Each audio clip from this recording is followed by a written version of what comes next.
This 808's got all the tools necessary to create slammin' remixes, then perform them live with the same box. What's up? You got your boy Dyreck, aka Native Shades, reminding you to like and subscribe, because today we're going to be talking about the SP808. What had happened was the Roland SP808. Now, around 1998, Roland came out with a series of products that they called their Groove Gear. It was the JX305 keyboard synthesizer. It was the MC505 Groove Box. And then Roland decided to drop the SP808. They named it after the legendary TR-808 that was responsible for Get Up, Get Up, Get Up, Get Up, Let's Make Love Tonight. Uh-oh. Wake up, wake up, wake up, wake up, 'cause you do it right. Marvin Gaye's Sexual Healing.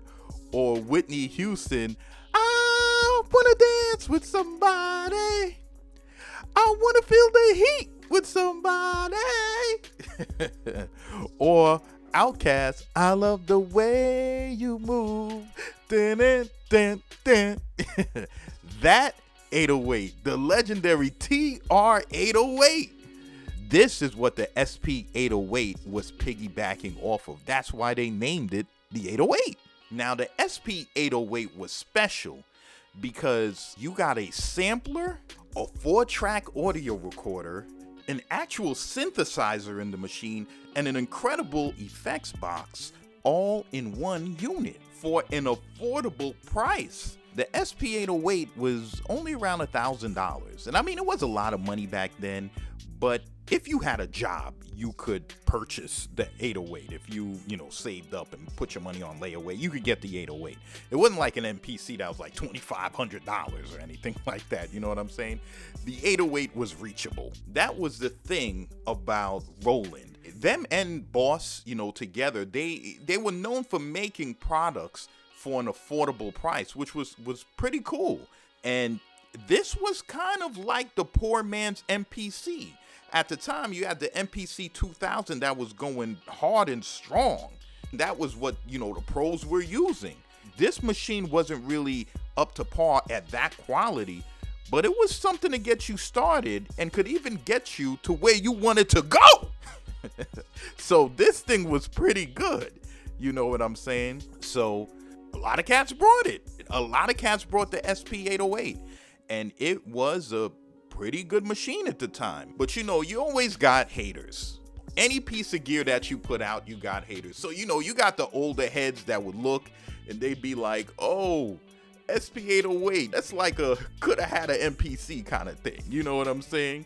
It was almost like, when you went to high school and everybody's wearing polo, everyone's looking cool in their polo shirts and sweaters, and then you come in with Ralph Lauren's chaps, and you got like a chap shirt, and you trying to, style on cats, and, the cool kids will come by, they'll look at you, they'll check your tag, they'll be like, oh, what's that, chaps? Okay, you got chaps.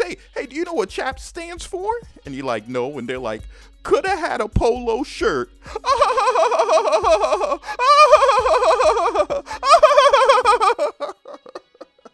That's kind of like what the SP808 was.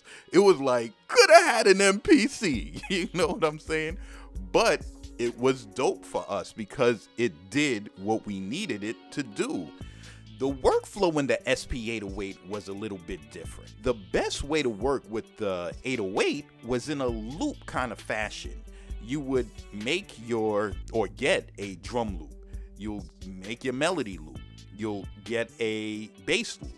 And what you'll do is have the drum loop on pad 1, melody loop on pad 2, bass loop on pad 3. The loop will be running for, let's say, 4 bars.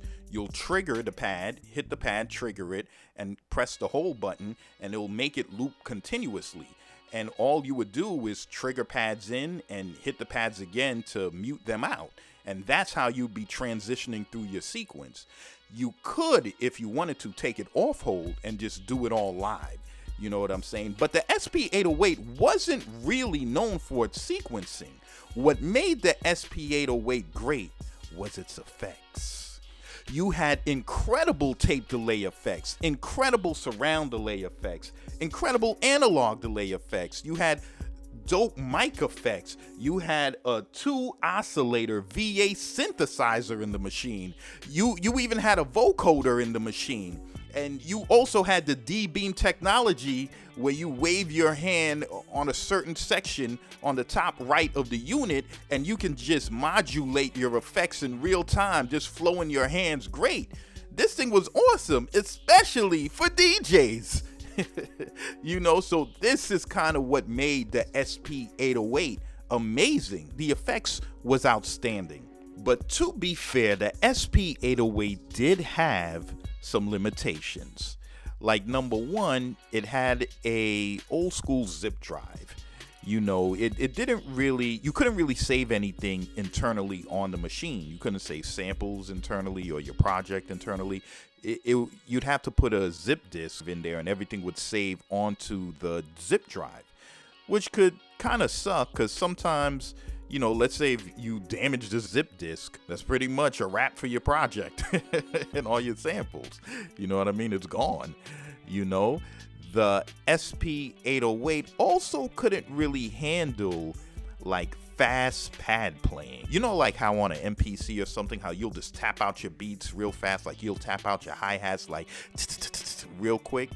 If you tried that on the SP808, you'd probably get a drive error message or a busy message. It couldn't really handle all that activity at once and everything like that. And the SP808 had a little bit of a delay. It wasn't as real time as like an MPC, how you hit the pad and you get an immediate response. It wasn't like that. It would have a little bit of a delay. You know what I'm saying? That's it was kind of better to work with it in a loop-like fashion. But like everything else, times change. You know what they say, if you live longer, you get old. And I guess everybody hating on the SP808 in forums and in interviews and things like that, it started to change. People started appreciating it. You had some really dope producers that used the 808 in their production, like Daft Punk used the 808. I heard the late great MF Doom was rocking the 808 at times. And around 2016, there was a huge revival in the love for the 808. This was kind of the time when lo-fi music was really making its presence felt. And the SP808 was one of the machines that they would use to produce this kind of music. The SP808 always had this kind of bassy low tone though, so it makes sense that cats would use it for lo-fi and the awesome effects. It has awesome static effects, just crazy effects. So them old heads that was making fun of it back in the day, they was all worn out now and they was all played out. And they would come now and be like, hey man, the 808 wasn't that bad. All of a sudden they would have a change of heart, They'd come to me like, shh, Native Shades, don't say nothing. Don't say nothing, man. I found this really good VST. This VST has awesome sounds, awesome piano sounds, awesome samples. It is an incredible VST. It's called Nexus. Yeah, don't say nothing, Native Shades. Don't say nothing. This is going to be my new secret weapon. This is going to be my sauce. And you're kind of looking at them like, you're kind of late to the party there, Boomer. Nexus has been around for over 12 years. So them old heads from back in the day that I was hating, yeah, they kind of felt the vapors. And they kind of came around and they really started appreciating the SP808. The 808 is kind of dear to my heart because this was the unit. Back in the days when I was trying to do my thing, rapping and everything like that, this was the unit that my producer Madness, my boy E Sage, this was the unit that we were making our music on. And we didn't see it as limiting at all, man. We just made do with what we had. We had the clear one though, the EX version. It had a little bit more effects, a bigger zip drive, and a little bit more sample time. But yeah, man, that's the SP808. What had happened was...